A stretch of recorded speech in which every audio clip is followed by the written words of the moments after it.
আসসালামু আলাইকুম। আজকে আমি রমজান স্পেশাল চিড়ার ডেজার্টের রেসিপি তৈরি করে দেখাচ্ছি। কারণ প্রত্যেক দিন আমরা ইফতারে ভাজা খেতে খেতে বিভিন্ন রকম তেলে ভাজা খেতে খেতে কিন্তু বোর হয়ে যাচ্ছি। এটা কিন্তু খুবই হেলদি এবং টেস্টি একটি ডেজার্টের রেসিপি। তো এই ডেজার্টটা বানানোর জন্য প্রথমে আমি এখানে 500 গ্রাম বা হাফ লিটার গরুর দুধ খুব ভালো করে জাল করে নিচ্ছি। দুধটা এখন ফুটতে শুরু করেছে বা বলক আসতে শুরু করেছে। খুব ভালো করে এখন কন্টিনিউয়াসলি নাড়তে থাকবো, নইলে নিচের দিকে কিন্তু পুড়ে যাবে বা লেগে যাবে, তখন ডেজার্টটা খেতে কিন্তু একদম ভালো লাগবে না। তো খুব ভালো করে দুধটা আমি জাল করে নিয়েছি বেশ কিছুক্ষণ ধরে। এখন এর মধ্যে আমি দিয়ে দিচ্ছি গুঁড়ো দুধ। আর গুঁড়ো দুধটা দিয়ে দেওয়ার পর একটা হুইস্কের সাহায্যে কিন্তু এরকম কন্টিনিউয়াসলি নাড়তে হবে, নইলে দুধগুলো দলা পাকিয়ে থাকবে বা গুঠলি পাকিয়ে থাকবে। তো এরকম করে কন্টিনিউয়াসলি আমি দুধটা নাড়তে শুরু করেছি।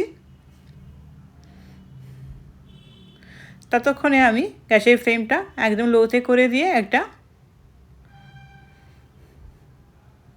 বাটিতে আমি নিয়ে নিচ্ছি এখানে 2 চামচ পরিমাণ কাস্টার্ড পাউডার। হাফ কাপ পানি দিয়ে খুব ভালো করে এটা মিক্স করে রেখে দিচ্ছি সাইডে। এখন এর মধ্যে অ্যাড করব মিষ্টির জন্য কনডেন্স মিল্ক। চাইলে চিনি ব্যবহার করা যেতে পারে, কিন্তু চিনিটা ব্যবহার করলে টেস্টটা ঠিকমতো আসবে না। তো কনডেন্স মিল্কটা দিয়ে দেওয়ার পর খুব ভালো করে আমি মিক্স করে নিচ্ছি দুধের সঙ্গে। এখন গ্যাসের ফ্লেম একদম লোতে করে দিয়েছি। যে কাস্টার্ড পাউডারটা আমি হাফ কাপ পানি দিয়ে ভিজিয়ে রেখেছিলাম বা গুলে রেখেছিলাম, সেটা দিয়ে দিয়ে সঙ্গে সঙ্গে এরকম মিক্স দিয়ে আমি নাড়তে শুরু করব। কারণ কাস্টার্ড পাউডারটা দিয়ে দেওয়ার পরে নাড়তে হবে, নইলে দলা পাকিয়ে থাকবে বা জমতে শুরু হবে। এটা কিন্তু খুব বেশি ঘন হবে না, একদম পাতলা মতো হবে, তবে এটা টেস্ট হবে। তো দুধটা আমার জাল করা হয়ে গেছে। আমি একটা পাত্রের মধ্যে দুধটা ট্রান্সফার করে এখন ডিপ ফ্রিজে দুধটা ঠান্ডা হওয়ার জন্য রেখে দেব। ততক্ষণে আমি এখানে নিচ্ছি 1 বাটি পরিমাণ চিড়েটা আমি পানি দিয়ে খুব ভালো করে ধুয়ে নেব 5 থেকে 6 বার। চিড়েটা খুব ভালো করে হাত দিয়ে কষলে কষলে ধুয়ে নিতে হবে, কারণ চিড়ের মধ্যে যে নোংরাগুলো আছে সে পানির সাহায্যে খুব ভালো করে আমি ওয়াশ করে নিচ্ছি। 5 থেকে 6 বার ওয়াশ করার পর একদম ফ্রেশ চিড়ে এসছে। তো এখন পানি দিয়ে এটা ভিজিয়ে রাখবো আধা ঘন্টা মতো, তবে চিড়েটা খুব ভালো রকম ফুলবে।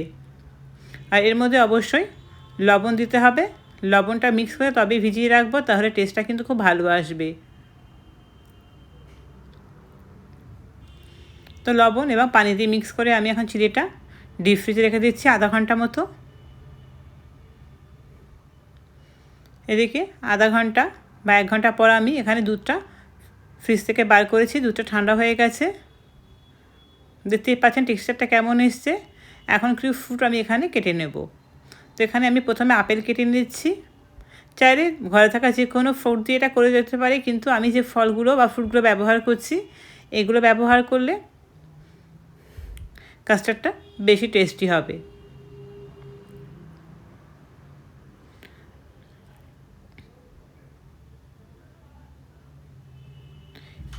এরকম ধরনের রেসিপি ছোট বড় বাচ্চা সবারই কিন্তু খুবই প্রিয় একটি ডেজার্ট।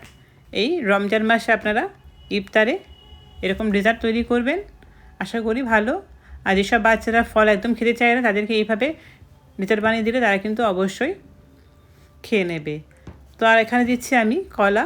তো কলাটাও এখানে আমি ছোটো করে কেটে নিচ্ছি।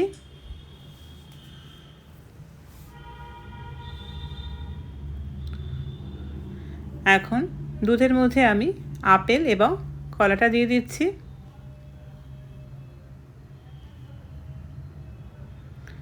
দিয়ে খুব ভালো করে ওপর থেকে নিচে খুব ভালো করে আমি মিক্স করে নিচ্ছি।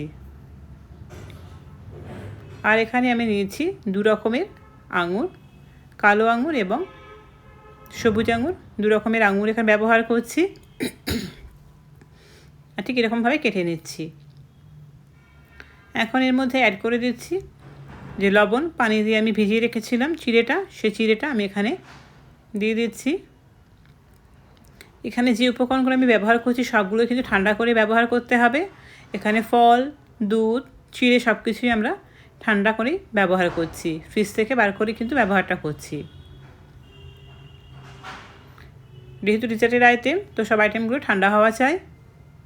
এখন দিয়ে দিচ্ছি যে আঙুরগুলো আমি কেটে রেখেছিলাম, সেই আঙুরগুলো দিয়ে দিচ্ছি। ডেজার্টটা খেতে যতটা টেস্টি, দেখতেও কিন্তু ঠিক ততটাই আকর্ষণীয়। তো সবশেষে দিয়ে দেব ওপর থেকে কিছু আনার দানা বা বেদানার দানা দিয়ে দিচ্ছি। আর দিয়ে দেবো এখানে আইসক্রিম। আইসক্রিমটা দিলে ডেজার্টের স্বাদটা কিন্তু একদম ডাবল বা দ্বিগুণ বেড়ে যাবে।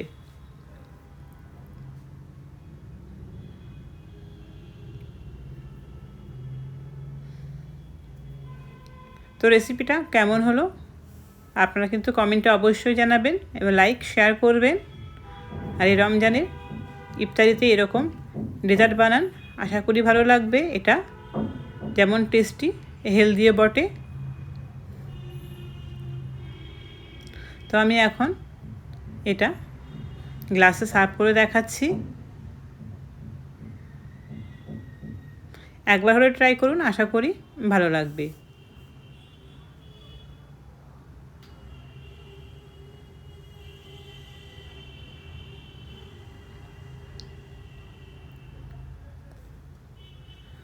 তো দেখা হচ্ছে আপনাদের সাথে নতুন কোনো রেসিপিতে। ওকে, বাই।